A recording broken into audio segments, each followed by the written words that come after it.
Eu estava servindo chá quando o telefone tocou. Era meu filho. A voz embargada, quase irreconhecível. Mãe, eu preciso de você. Minha mão tremeu. Fazia 3 anos desde a última vez que nos falamos. 3 anos desde que ele escolheu Paris em vez do meu neto. Deixei o telefone tocar até cair no silêncio. Mas antes de prosseguirmos, confira se você já está inscrito no canal e escreva nos comentários de onde você está assistindo este vídeo. Adoramos saber até onde nossas histórias estão chegando. Meu nome é Cristiane, tenho 62 anos e moro sozinha numa casa que já foi cheia de vida. Hoje, ela é apenas um museu de memórias que prefiro não visitar. As paredes ainda guardam o cheiro de bolo de fubá que eu fazia todo domingo, quando meu filho Lucas trazia a esposa e o pequeno Miguel para almoçar. Eram tempos em que eu acreditava que família era para sempre, que sangue era mais forte que qualquer coisa. Como eu estava enganada. A casa fica num bairro tranquilo, daqueles onde todo mundo se conhece e os vizinhos ainda param para conversar na calçada. Tenho um jardim na frente que cuido com dedicação. Rosas vermelhas que planto em memória da minha mãe. É minha terapia, meu refúgio. Quando as mãos estão na terra, a mente descansa um pouco da dor que carrego no peito como uma pedra. Sou viúva há 12 anos. Meu marido, Roberto, morreu de infarto fulminante enquanto assistia ao jogo do Flamengo na sala. Nem deu tempo de dizer adeus. Criei Lucas praticamente sozinha desde então. Ele tinha apenas 15 anos. Trabalhei como costureira durante 30 anos para dar a ele tudo que não tive. Educação de qualidade, roupas boas, viagens. Sacrifiquei meus sonhos para que ele realizasse os dele. Lucas se formou em administração, conseguiu um emprego excelente numa empresa multinacional e casou-se com Amanda, uma moça de família rica que nunca escondeu o desdém que sentia por mim. Ela vinha às visitas com um sorriso forçado, tocava nos meus móveis antigos como se fossem contaminados e sempre encontrava desculpas para ir embora cedo. Mas eu engolia o orgulho. Afinal, era a mulher que meu filho escolheu e eu só queria vê-lo feliz. Quando Miguel nasceu, senti que meu coração ganhou um novo propósito. Aquele menino de olhos castanhos e risada contagiante era minha razão de viver. Eu cuidava dele toda terça e quinta-feira, quando Lucas e Amanda trabalhavam. Fazíamos biscoitos juntos, ele me ajudava a regar as plantas, e eu contava histórias do avô que ele nunca conheceu. Miguel me chamava de Vovó Cris e dizia que eu fazia o melhor chocolate quente do mundo. Mas tudo mudou naquela terça-feira de março, há 3 anos. Eu estava preparando o almoço quando Lucas chegou com Miguel no colo. O menino estava pálido, respirando com dificuldade. Fomos direto ao hospital. Depois de uma bateria de exames, o médico nos chamou numa sala reservada. As palavras dele caíram como bombas. Leucemia agressiva, tratamento caro, necessidade de transplante de medula. Quanto? Perguntei, antes mesmo de Lucas abrir a boca. O tratamento inicial custa em torno de R$75 mil, respondeu o médico com aquela calma profissional que parecia ensaiada. E precisamos começar imediatamente. Olhei para meu filho, esperando ver o mesmo desespero que sentia. Mas Lucas desviou o olhar. Amanda, ao lado dele, suspirou alto e cruzou os braços. 75 mil? Lucas repetiu, como se o valor fosse absurdo. Mãe, isso é muito dinheiro. Senti o chão sumir debaixo dos meus pés. Como assim é muito dinheiro? Estamos falando do seu filho, Lucas. Eu sei, mãe, mas a gente não tem isso tudo guardado agora. Justamente agora, com os planos da viagem. Viagem. Ele falou em viagem enquanto meu neto lutava para respirar. Que viagem? Minha voz saiu mais alta do que pretendia.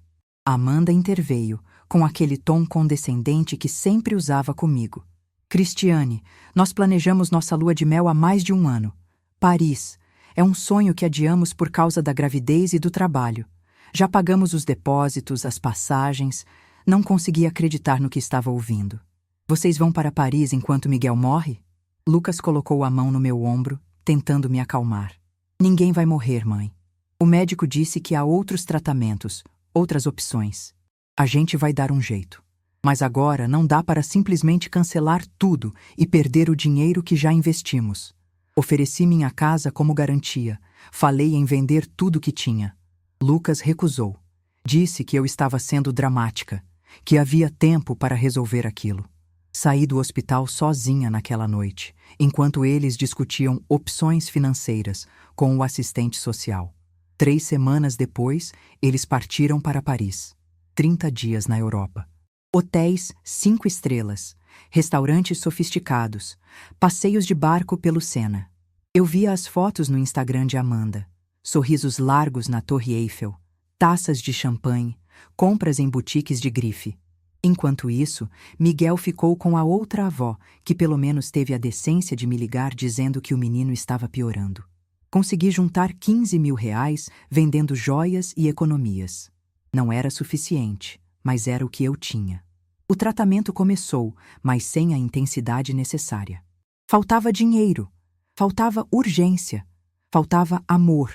Antes de tudo desmoronar, minha vida tinha uma rotina que me dava conforto. Acordava às 6 da manhã, preparava café com pão caseiro, ouvia a rádio enquanto organizava a casa. Terças e quintas eram sagradas, dias de Miguel. Eu arrumava o quarto de hóspedes com lençóis limpos, deixava os brinquedos favoritos dele à vista, preparava panquecas no café da manhã. Lucas ligava por volta das 8, confirmando que estava a caminho. O menino chegava de mochila nas costas, uniforme da escolinha, aquele sorriso que iluminava minha manhã inteira. Correria até mim gritando "vovó", e eu o pegava no colo, mesmo com a coluna reclamando. Não havia dor que me impedisse de abraçar meu neto. Passávamos o dia entre brincadeiras e pequenas tarefas domésticas.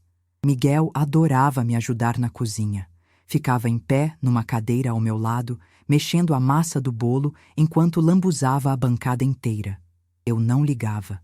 Aquela bagunça era a prova de que minha casa ainda tinha vida. À tarde, íamos ao parquinho da praça.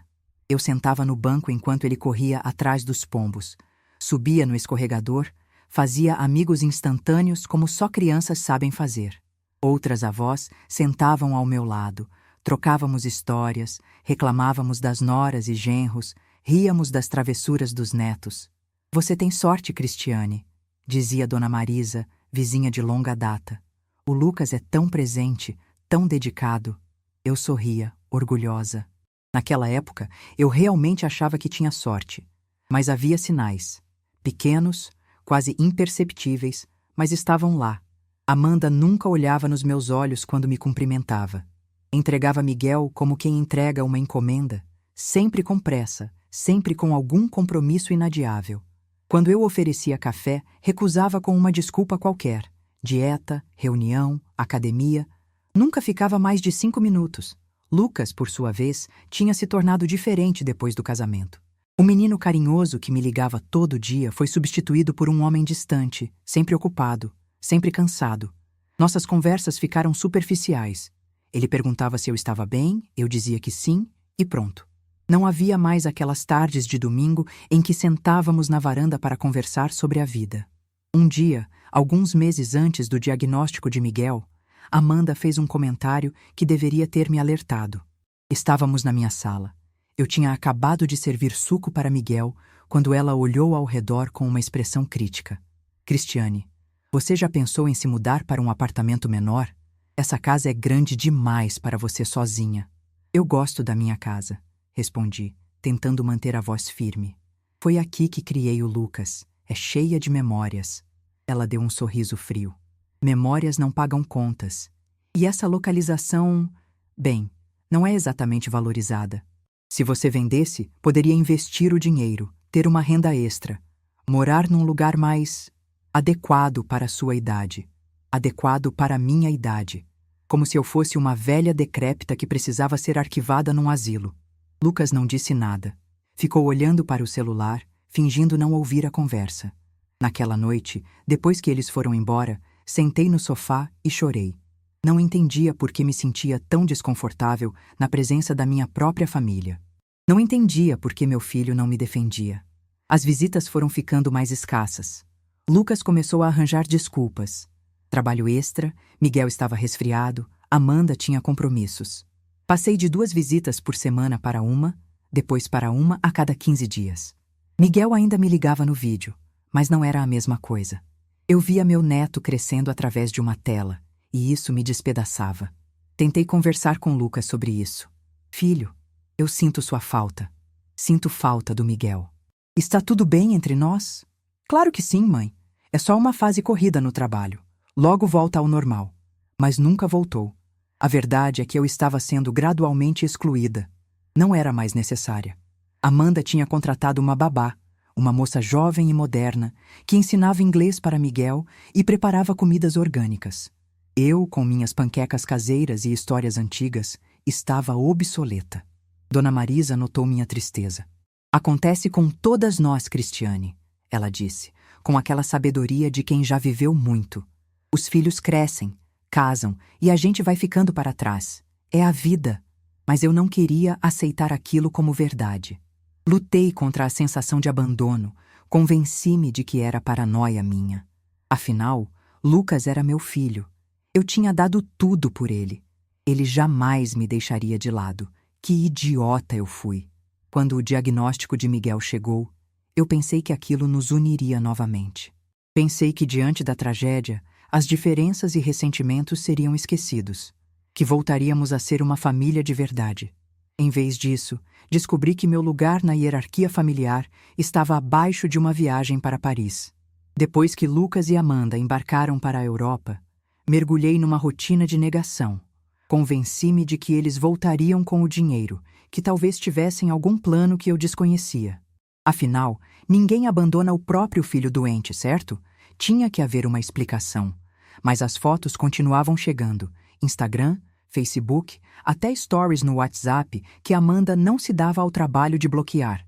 Eu via meu filho e minha nora jantando em restaurantes caríssimos, posando na frente de monumentos, carregando sacolas de lojas de luxo. Em uma das fotos, Amanda exibia uma bolsa Chanel novíssima. Pesquisei o preço online, R$ 12.000. R$ 12.000 numa bolsa enquanto Miguel definhava. Tentei ligar para Lucas 3 vezes durante a viagem. Nas 3, ele recusou a chamada e mandou mensagem dizendo que estava sem sinal ou em um passeio. Mandei mensagens falando sobre o estado do Miguel, sobre como o tratamento precisava de reforço. Ele respondia com emojis de coração e "Vou resolver quando voltar, mãe". A outra avó, Beatriz, mãe de Amanda, me ligava com atualizações. Ela pelo menos tinha a decência de parecer preocupada. "O menino está mais fraco, Cristiane. Os médicos estão fazendo o que podem com o que temos, mas..." Ela não precisava completar a frase. "Por que eles não voltam?" perguntei, a voz embargada. "Você conhece minha filha?" Beatriz suspirou. "Quando ela quer algo, nada a faz mudar de ideia. E o Lucas... Bem, ele sempre faz o que ela quer. Aquilo me atingiu como um soco no estômago. Lucas sempre faz o que ela quer. Meu filho, que eu criei para ser forte e independente, tinha se tornado um fantoche nas mãos daquela mulher. Quando finalmente voltaram, bronzeados e relaxados, trouxeram presentes. Para mim, um lenço de seda autêntico de Paris. Para Miguel, que continuava no hospital, um ursinho de pelúcia da loja do aeroporto. Fui visitá-los 3 dias depois do retorno. Precisava entender. Precisava ouvir da boca deles alguma explicação que fizesse sentido. A casa deles era num condomínio fechado, daqueles com portaria, jardins impecáveis e piscina coletiva. Toquei a campainha e Amanda a atendeu, vestindo roupas novas, provavelmente compradas na viagem. "Cristiane! Entre, entre! Desculpa a bagunça, ainda estamos desfazendo as malas." Não havia bagunça nenhuma. A casa estava impecável como sempre, decorada com aquele gosto minimalista moderno que eu nunca entendi. Quadros abstratos nas paredes, móveis brancos, nenhuma fotografia familiar à vista. Lucas estava na sala mexendo no notebook. "Oi, mãe", ele disse, sem levantar os olhos da tela. "Como foi a viagem?" perguntei, tentando manter a voz neutra. "Maravilhosa", Amanda respondeu por ele com entusiasmo exagerado. "Paris é tudo o que dizem e mais um pouco. A comida, a arquitetura, a cultura, simplesmente perfeito." Respirei fundo. "E o Miguel?" Silêncio. Lucas finalmente olhou para mim. "Fomos vê-lo ontem. Está estável." "Estável não é curado, Lucas." "Eu sei, mãe. Mas os médicos disseram que ele está respondendo ao tratamento." "O tratamento básico", rebati. "O que ele realmente precisa custa R$ 75.000. Dinheiro que vocês tinham e escolheram gastar em Paris." Amanda cruzou os braços, aquela expressão defensiva no rosto. Já conversamos sobre isso, Cristiane. Não foi uma escolha fácil, mas tínhamos compromissos, depósitos pagos. Seu filho está morrendo. Não está morrendo. Lucas se levantou, alterado. Para de ser dramática. O médico disse que há tempo, que o tratamento está funcionando.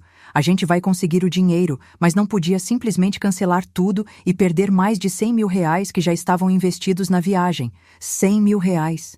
Ele tinha acabado de dizer 100 mil reais. Vocês gastaram 100 mil reais em Paris? Minha voz saiu num sussurro incrédulo. Lucas percebeu o deslize. Mas era tarde. Não foi só a viagem, mãe. Foram as passagens, os hotéis, as refeições, as lembranças, tudo somado. 100 mil reais, repeti, sentindo as lágrimas queimarem.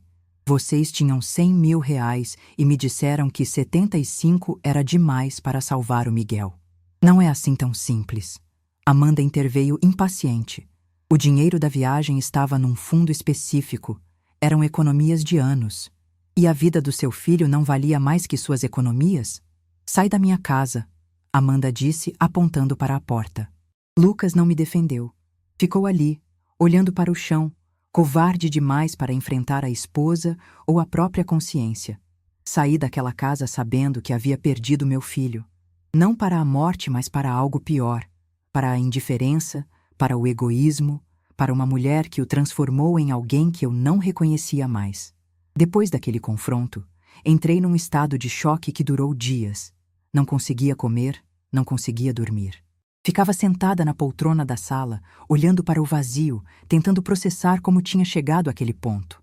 Como o menino que eu embalava no colo tinha se tornado um homem capaz de priorizar uma viagem sobre a vida do próprio filho. Dona Marisa apareceu com marmita e companhia, como sempre fazia quando me via mal. Você precisa comer alguma coisa, Cristiane. Está ficando só pele e osso. Não tenho fome.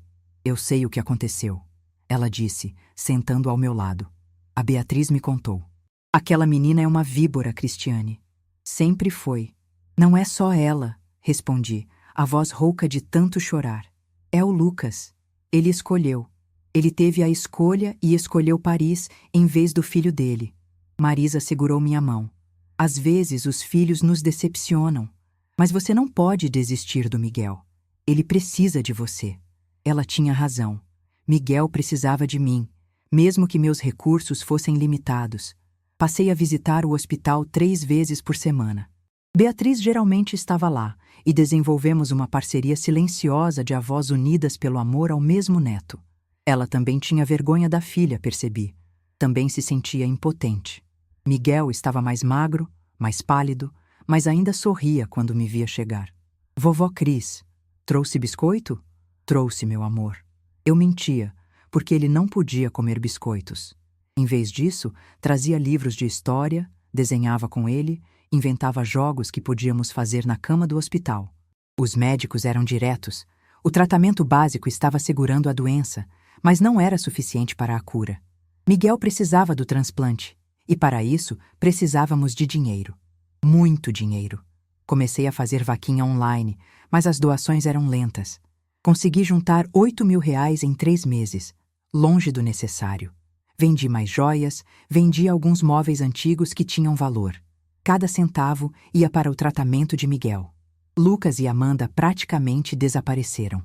Visitavam o hospital uma vez por semana, sempre rápido, sempre com desculpas para ir embora logo. Amanda ficava no celular o tempo todo. Lucas conversava com os médicos em tom profissional, como se estivesse numa reunião de negócios. Foi numa dessas visitas que encontrei algo estranho. Amanda tinha deixado a bolsa, a tal Chanel de Paris, no sofá ao lado da cama de Miguel enquanto ia ao banheiro. A bolsa estava entreaberta e consegui ver um envelope grosso dentro. Meu coração acelerou. Olhei ao redor, verifiquei que ninguém estava prestando atenção e peguei o envelope. Dentro havia extratos bancários e documentos de investimento. Percorri os números com os olhos arregalados. Contas conjuntas com saldos de 6 dígitos, aplicações, fundos, títulos. Eles tinham dinheiro, muito dinheiro, mais do que suficiente para o tratamento de Miguel. Minha mão tremeu tanto que quase deixei os papéis caírem. Tirei fotos rápidas com o celular e coloquei tudo de volta 1 segundo antes de Amanda retornar do banheiro. Tudo bem, Cristiane? Você está pálida, ela disse, pegando a bolsa com aquela expressão suspeitosa. Estou bem, só cansada. Aquela noite em casa, analisei cada foto que tinha tirado. Os números não mentiam. Lucas e Amanda tinham pelo menos R$ 250 mil entre contas e investimentos. E mesmo assim diziam que não tinham dinheiro para salvar o filho. Liguei para Beatriz. Você sabia que eles têm esse dinheiro todo? Sabia, ela respondeu, a voz pesada. O pai da Amanda deixou uma herança generosa quando morreu. Ela investe tudo, é obcecada com segurança financeira. Diz que é para o futuro deles. O futuro? E o Miguel não faz parte desse futuro? Para a Amanda, o dinheiro é sagrado. Ela tem pavor de ficar pobre, de perder o padrão de vida. Acho que nem percebe o absurdo do que está fazendo. E o Lucas deixa. O Lucas virou sombra dela, Cristiane. Você sabe disso melhor do que eu. Desliguei o telefone com uma mistura de raiva e tristeza. Meu filho tinha se vendido para uma vida de conforto. Trocou os valores que eu tentei ensinar por carros importados e viagens internacionais. Nos meses seguintes, minha investigação silenciosa continuou. Descobri que eles tinham acabado de trocar de carro. Um SUV 0 km que custava mais de R$ 200 mil. Amanda postava fotos de jantares caros, roupas de grife, tratamentos estéticos. Enquanto isso, Miguel piorava. Foi num sábado chuvoso de junho que recebi a ligação que mudou tudo. Era Beatriz, a voz tensa e urgente. Cristiane, você precisa vir ao hospital. Agora. Meu coração disparou. É o Miguel? Ele teve uma crise. Está na UTI. Os médicos disseram que não tem mais tempo. Ou fazemos o transplante nas próximas semanas ou... Ela não conseguiu completar. Não precisava. Cheguei ao hospital 20 minutos depois, ensopada de chuva, o coração martelando no peito. Beatriz estava no corredor, os olhos vermelhos. Lucas e Amanda? Estão viajando. Fim de semana em Búzios. Já tentei ligar várias vezes, não atendem. Búzios. Enquanto o filho deles lutava pela vida, eles estavam em Búzios. Conseguimos falar com o médico responsável, Dr. Henrique, um homem de meia idade com expressão cansada de quem via tragédias todos os dias. Senhoras, preciso ser direto. O Miguel não aguenta mais esperar. O corpo dele está fraco demais. Precisamos do transplante imediatamente. E isso significa ter o valor integral disponível até o final desta semana. Caso contrário... Quanto? Interrompi. Com todos os procedimentos, equipe, medicamentos pós-operatório, R$ 85 mil. 10 mil a mais do que o orçamento original. O tempo perdido tinha tornado tudo mais caro. Eu tenho 22 mil, disse Beatriz. É tudo que consegui juntar. Eu tenho 18, completei. Juntas, temos 40 mil. Dr. Henrique suspirou. Não é suficiente. Precisamos do valor integral. O hospital não pode começar o procedimento sem garantia de pagamento completo. E se a gente pagar metade agora e o resto depois? Não funciona assim. Lamento muito.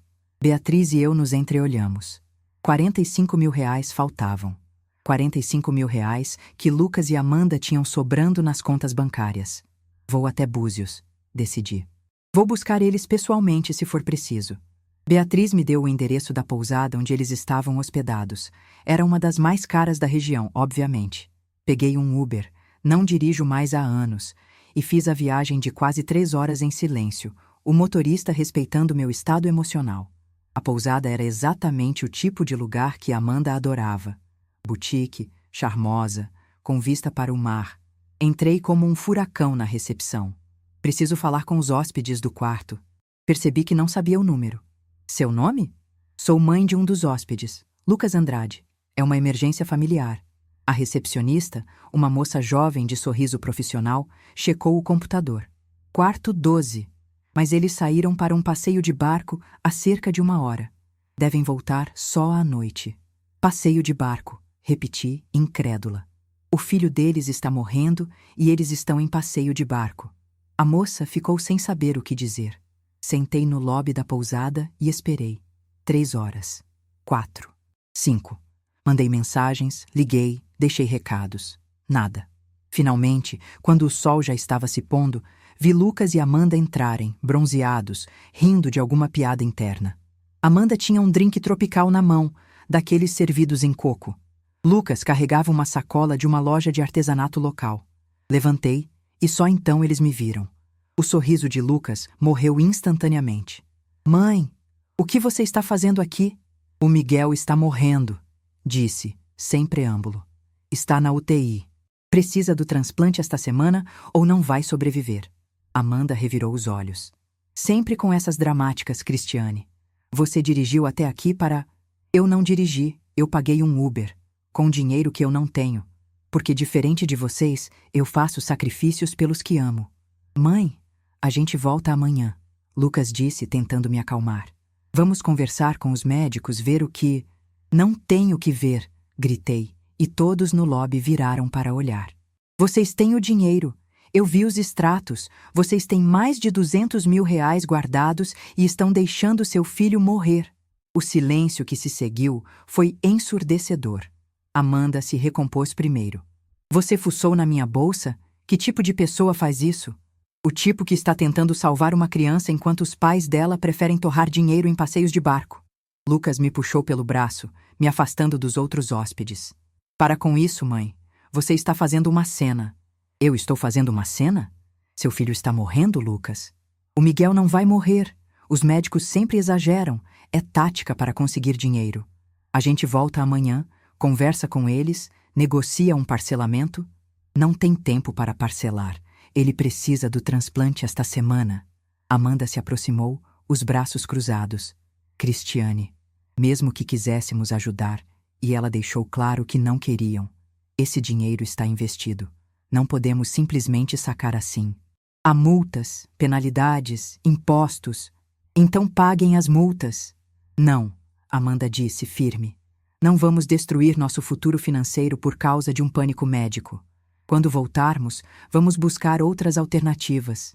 Empréstimos, programas governamentais, sei lá. Mas não vamos mexer nas nossas reservas. Olhei para meu filho, implorando silenciosamente que ele dissesse algo, que se posicionasse, que lembrasse que tinha um coração em algum lugar daquele peito. Ele desviou o olhar. A gente conversa amanhã, mãe. Agora você precisa voltar para casa, descansar. Está muito alterada. Alterada. Eu estava alterada por implorar pela vida do meu neto. Saí daquela pousada sabendo que estava sozinha. Completamente sozinha. A viagem de volta foi um borrão de lágrimas e desespero. Liguei para Beatriz do Uber. Contei o que tinha acontecido. Ela chorou comigo pelo telefone. Duas avós impotentes contra a crueldade dos próprios filhos. Quando cheguei em casa, já era madrugada. Não dormi. Fiquei sentada na cozinha, bebendo chá frio, tentando pensar em alguma solução. Poderia pedir empréstimo? Já tinha a casa hipotecada para conseguir os 15 mil anteriores. Venderia ela? Mas isso levaria meses, e Miguel não tinha meses. Na segunda-feira de manhã, quando ainda estava tentando encontrar forças para levantar do sofá, a campainha tocou. Era Lucas, sozinho. Posso entrar? Fiz um gesto vago e ele passou. Sentou-se na poltrona onde o pai costumava sentar e aquilo me doeu de um jeito inesperado. Vim me desculpar pelo fim de semana. A Amanda estava estressada. Você apareceu de surpresa? Seu filho está morrendo, Lucas. Minha avó saiu sem emoção, cansada demais para gritar. Eu sei. Ele suspirou passando as mãos pelo rosto. E eu quero ajudar, mãe. Juro que quero. Mas você não entende a situação. Então me explica. Me faz entender como Paris vale mais que a vida do Miguel. Ele ficou em silêncio por um longo momento. A Amanda tem... questões. Com dinheiro. O pai dela perdeu tudo quando ela era adolescente. Eles passaram de ricos para pobres da noite para o dia. Ela viveu numa casa sem móveis, comeu macarrão sem molho durante meses. Aquilo marcou ela profundamente. E eu passei fome criando você sozinha depois que seu pai morreu, rebati. E mesmo assim nunca deixaria você morrer por causa de dinheiro. Não é tão simples. Ela tem um plano, mãe. Para nossa segurança financeira, para nosso futuro. Cada centavo está calculado, investido, planejado. Se a gente mexer nisso agora, que futuro? Sem o Miguel, que futuro vocês vão ter? Lucas desviou o olhar. Aquele jeito covarde que eu tinha aprendido a odiar. Os médicos exageram, sempre exageram. Aposto que existem outras opções, tratamentos mais baratos. O médico disse que sem o transplante ele morre em semanas. E você acredita? Ele se levantou, irritado. Oh? Eles dizem isso para todo mundo. É assim que hospitais ganham dinheiro, assustando famílias, fazendo elas gastarem fortunas. Escuta você mesmo, gritei, me levantando também. Você está inventando conspiração médica para justificar deixar seu filho morrer. Ninguém vai morrer. O silêncio que se seguiu foi pesado. Olhei para aquele homem e não reconheci nada do menino que eu criei. Sai da minha casa, disse baixinho. Mãe, sai da minha casa. Ele saiu. Não tentou argumentar, não tentou se desculpar de verdade. Simplesmente saiu, e eu sabia que aquela tinha sido nossa última conversa como mãe e filho. Nos dias seguintes, tudo piorou. Beatriz me ligou dizendo que Lucas e Amanda tinham conseguido uma ordem judicial me impedindo de visitar Miguel sem a presença deles. Alegaram que eu estava causando estresse emocional à criança com minha insistência dramática sobre a gravidade da doença. Estresse emocional. Eu, que passava horas lendo histórias para ele, fazendo desenhos, trazendo o único afeto genuíno que aquela criança recebia. Como eles podem fazer isso? Perguntei ao advogado que Beatriz conseguiu consultar. Tecnicamente, eles são os pais. Têm direito de determinar quem tem acesso ao filho deles, especialmente em situação médica delicada. Mas ele está morrendo. Eu sei, o advogado disse, com pena genuína nos olhos. Mas legalmente, minhas mãos estão atadas. Beatriz conseguia visitá-lo porque Amanda não podia restringir a própria mãe sem levantar suspeitas. Ela me mandava fotos, vídeos, mensagens do Miguel perguntando por mim. Cada uma era uma facada no coração. Cadê a vovó Cris? Ela não me ama mais? Aquelas palavras, escritas pela caligrafia infantil num desenho que Beatriz fotografou, me destruíram. Tentei ir ao hospital mesmo assim. Fui barrada na recepção. Havia uma ordem, meu nome estava numa lista. Seguranças educados, mas firmes, me impediram de passar. Por favor, implorei. Eu só quero ver meu neto. Só 5 minutos. Lamento, senhora. Não posso permitir. Voltei para casa sentindo que tinha perdido tudo. Meu filho, meu neto, meu propósito de vida. Amanda tinha conseguido. Tinha me isolado completamente, transformado em vilã aos olhos da própria família. Mas ela cometeu um erro. Um erro que eu descobri por acaso, 3 dias depois, quando Beatriz me ligou com a voz trêmula. Cristiane, você precisa ouvir isso. Era uma gravação. Amanda falando ao telefone com uma amiga, sem saber que Beatriz tinha deixado o celular gravando quando saiu do quarto. Não aguento mais essa histeria toda. É só uma criança. A gente pode ter outros. Mas se mexermos nesse dinheiro agora, arruinamos todo o nosso planejamento financeiro. O Lucas finalmente entendeu que temos que pensar no nosso futuro, não ficar reféns de um problema médico que nem sabemos se vai resolver mesmo com o tratamento. A frieza naquela voz me congelou. É só uma criança, a gente pode ter outros. Miguel não era um filho. Era um investimento que não tinha dado certo. Um produto defeituoso que eles estavam dispostos a descartar para manter a planilha financeira intacta. Isso é prova. Beatriz disse. Podemos usar isso. Para quê? A justiça já deixou claro de que lado está. Para a consciência dele. O Lucas precisa ouvir quem ele se casou, quem ele se tornou. Ela estava certa. Mas eu sabia, no fundo, que Lucas já tinha feito sua escolha. A gravação apenas confirmaria o que ele já sabia e escolhia ignorar. Naquela noite, sentada sozinha na sala escura, tomei uma decisão. Não iria mais implorar. Não iria mais me humilhar. Faria tudo ao meu alcance para salvar Miguel, mas sem esperar nada deles. Vendi a casa. Aceitei uma oferta abaixo do valor de mercado de um investidor que pagaria à vista. Seriam R$60.000. Não suficiente, mas perto. Muito perto. O processo levaria uns 20 dias. Miguel tinha menos que isso. Rezei. Rezei como nunca tinha rezado antes. Pedi a Deus, ao universo, a qualquer força superior que estivesse ouvindo, que segurasse aquele menino só mais um pouco. Só até eu conseguir o dinheiro. Mas as orações não foram suficientes. Miguel morreu numa terça-feira chuvosa de julho. 2 semanas antes de eu conseguir o dinheiro da venda da casa. 2 semanas de diferença entre a vida e a morte. Beatriz me ligou às 6 da manhã. Não precisou dizer nada. Eu soube pelo choro. Cheguei ao hospital meia hora depois. Não havia mais restrição. Não havia mais razão para restringir nada. Beatriz estava no corredor, o rosto inchado de tanto chorar. Ela me abraçou e desabamos juntas ali mesmo, no chão frio do hospital, duas avós que falharam em proteger o neto. Ele chamou por você, Beatriz sussurrou. Nos últimos momentos, pediu a vovó Cris.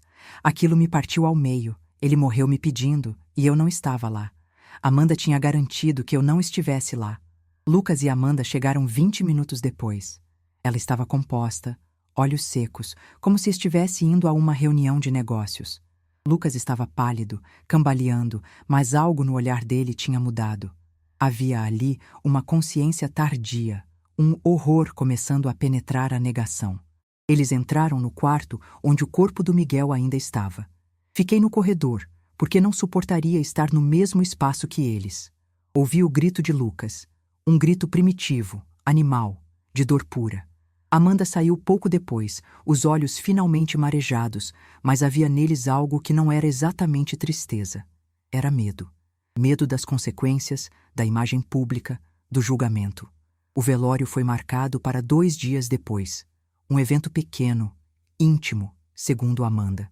Mas notícias se espalham rápido em bairros onde todo mundo se conhece. E Dona Marisa, bless her heart, garantiu que todo mundo soubesse exatamente o que tinha acontecido. A igreja estava lotada.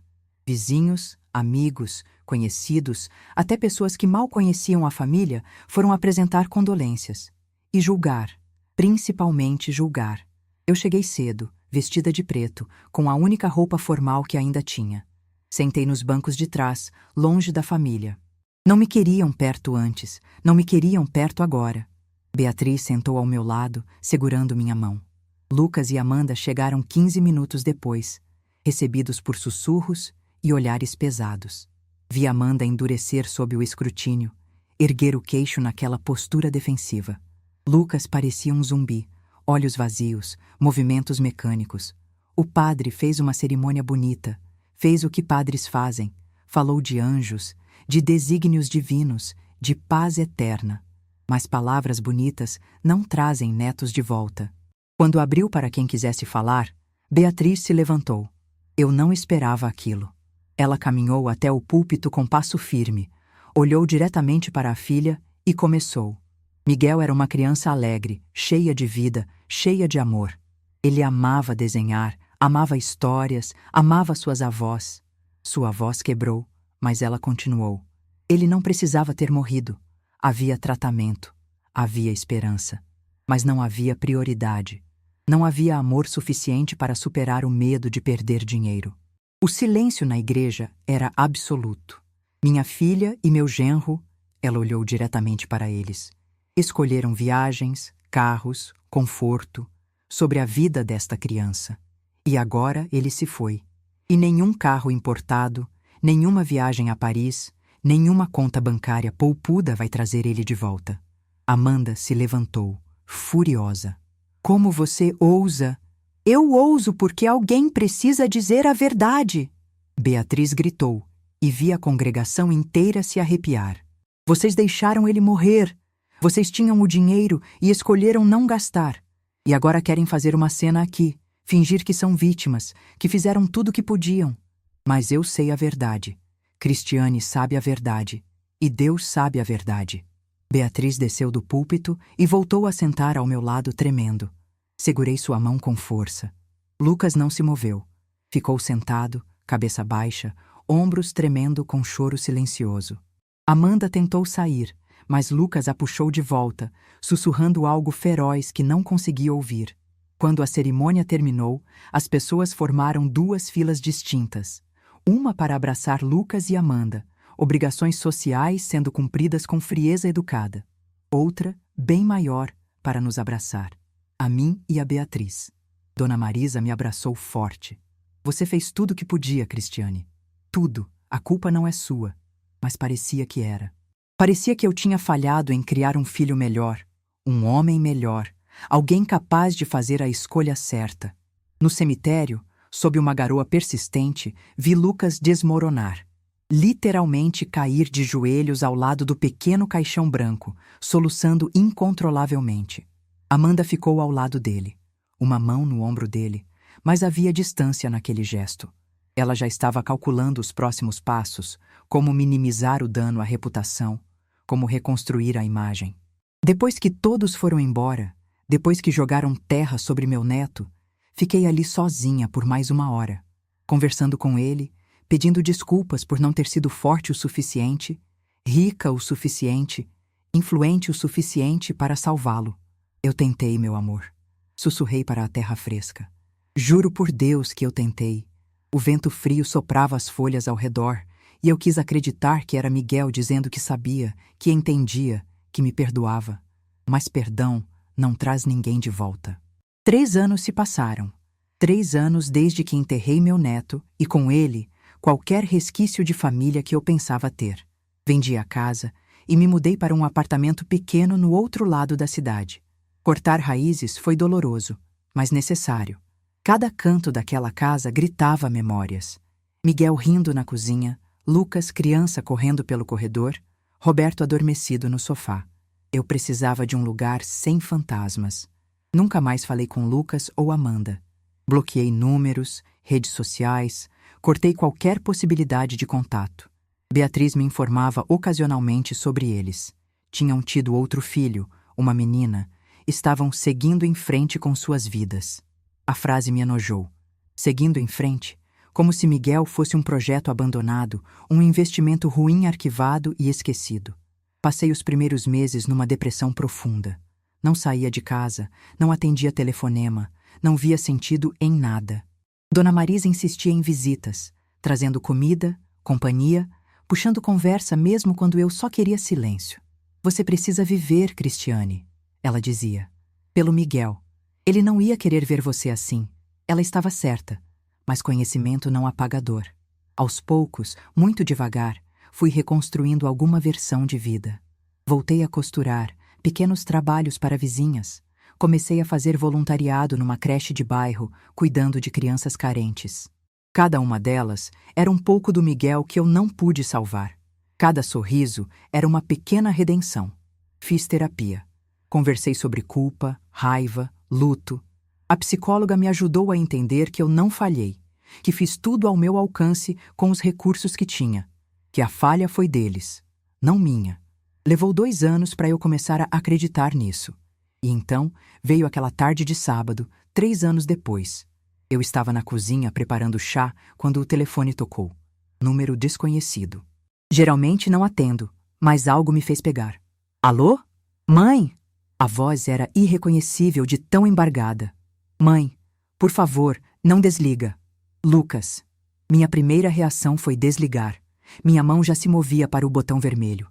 Mas então ouvi o choro, um choro desesperado, quebrado, e algo em mim hesitou. O que você quer? Mãe, eu preciso de você.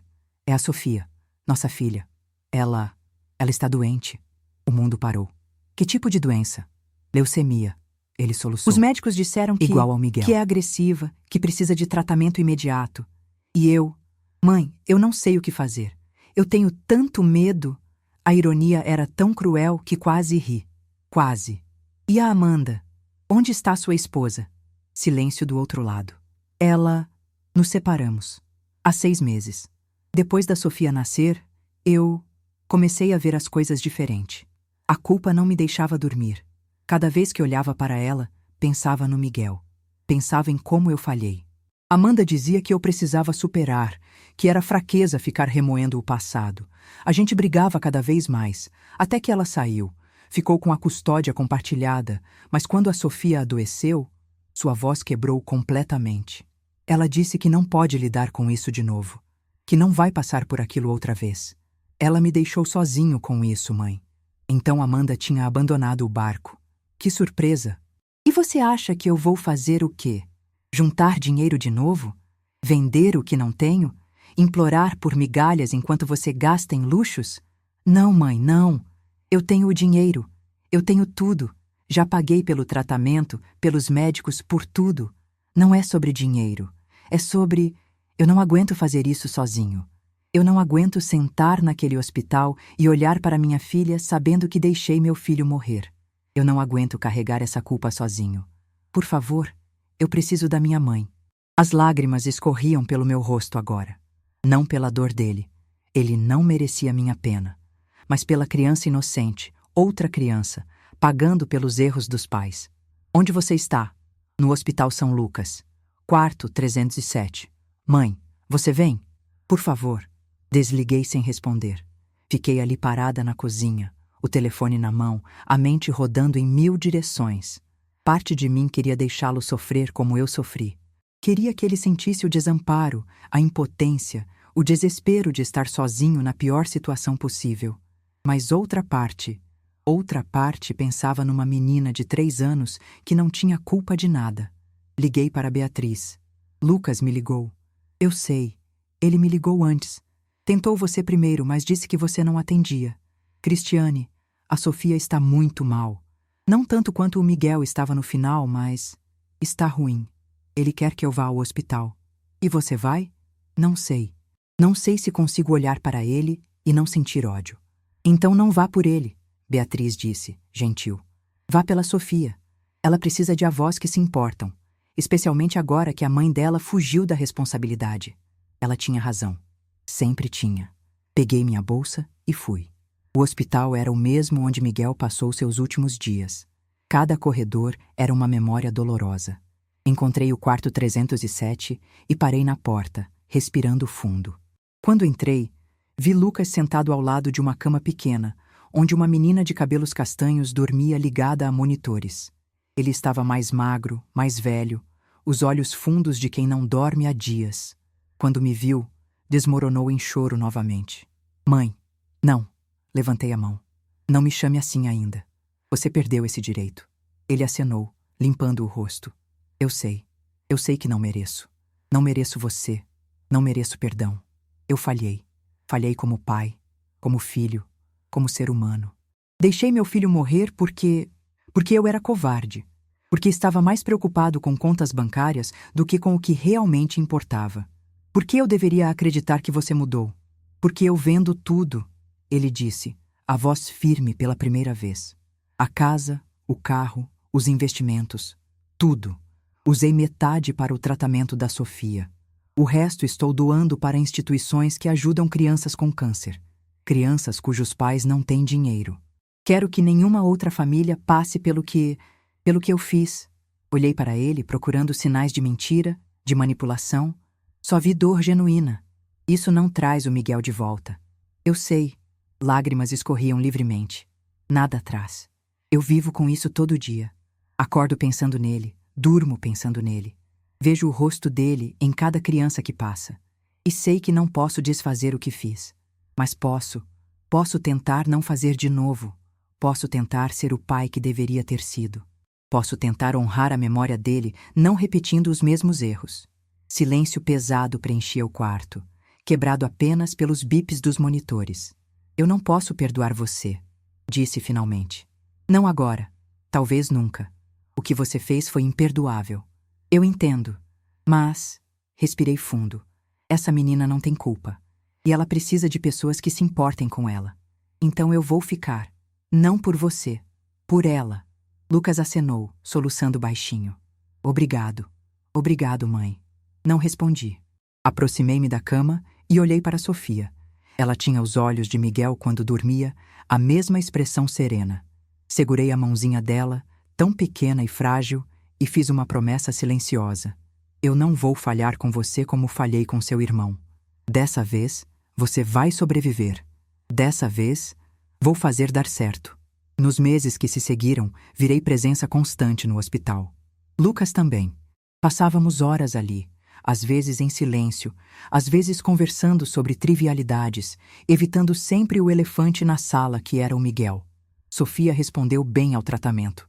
Melhor do que Miguel, porque começou cedo, porque tinha todos os recursos necessários, porque dessa vez Não houve hesitação.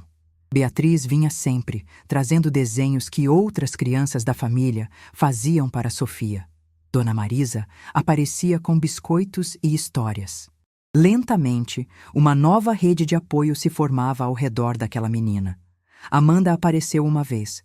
Ficou 10 minutos, disse que estava muito ocupada com trabalho. Prometeu voltar e nunca voltou.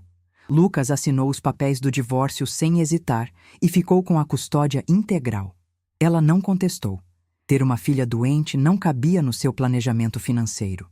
Uma tarde, 6 meses depois, enquanto Sofia dormia depois da químio, Lucas finalmente tocou no assunto.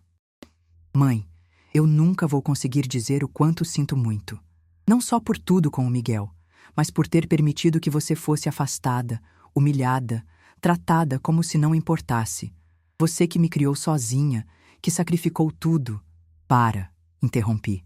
Eu não quero sua culpa. Culpa não serve para nada. Quero que você seja melhor. Que seja o pai que ela, apontei para Sofia, merece. Eu estou tentando. Eu sei. Silêncio. Depois, você vai conseguir me perdoar algum dia?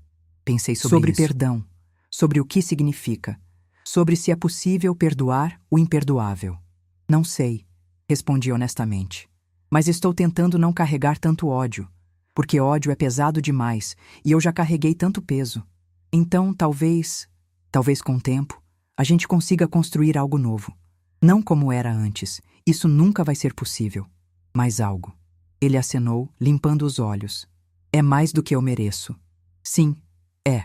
Mas pela Sofia, pelo futuro, pela pequena chance de que algo bom pudesse surgir de tanta tragédia, eu estava disposta a tentar. Sofia entrou em remissão 8 meses depois do diagnóstico. A festa de comemoração foi pequena. Só eu, Lucas, Beatriz, Dona Marisa e a pequena, ainda careca da químio, mas sorrindo de orelha a orelha. Lucas me puxou de lado naquela festa. Mãe, eu queria te dar uma coisa. Ele estendeu um envelope. O que é isso? A escritura da sua casa antiga. Eu comprei de volta. Está no seu nome. Olhei para o envelope, depois para ele. Lucas, eu não posso aceitar. Por favor, deixe eu fazer isso. Deixe eu devolver pelo menos um pedaço do que tirei de você. Peguei o envelope com mãos trêmulas. A casa onde criei meu filho. Onde Miguel passou tantas tardes felizes. De volta para mim. Obrigada, sussurrei. E ali, naquele momento, senti o primeiro pedacinho minúsculo de algo que, talvez, com muito tempo e trabalho, pudesse virar perdão. E botó. Hoje, mais 2 anos depois, Sofia tem 5 anos e está completamente curada. É uma menina cheia de energia, que me chama de Vovó Cris e adora fazer biscoitos comigo na cozinha da casa que Lucas me devolveu. Lucas é um pai presente, dedicado, que nunca esquece um compromisso médico, que lê histórias toda noite, que coloca a filha acima de tudo. Ele nunca vai se perdoar completamente pelo que fez com Miguel, nem deve. Mas está tentando honrar a memória do filho sendo o melhor pai possível para a filha. Nós não somos a família que éramos. Essa família morreu com Miguel, mas construímos algo novo sobre as ruínas. Algo frágil, cicatrizado, mas real. Ainda visito o túmulo do Miguel todo mês. Levo flores frescas, conto a ele sobre a irmã, sobre como ela está crescendo forte e saudável. E peço desculpas, sempre peço desculpas, por não ter sido suficiente.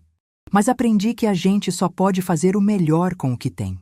E que, às vezes, amor não é suficiente quando se enfrenta ganância e covardia. Aprendi que família não é sobre sangue, é sobre escolhas. E que algumas escolhas não têm volta. Aprendi que viver com arrependimento é um inferno particular, mas também que é possível reconstruir, tijolo por tijolo, algo que valha a pena no meio das cinzas.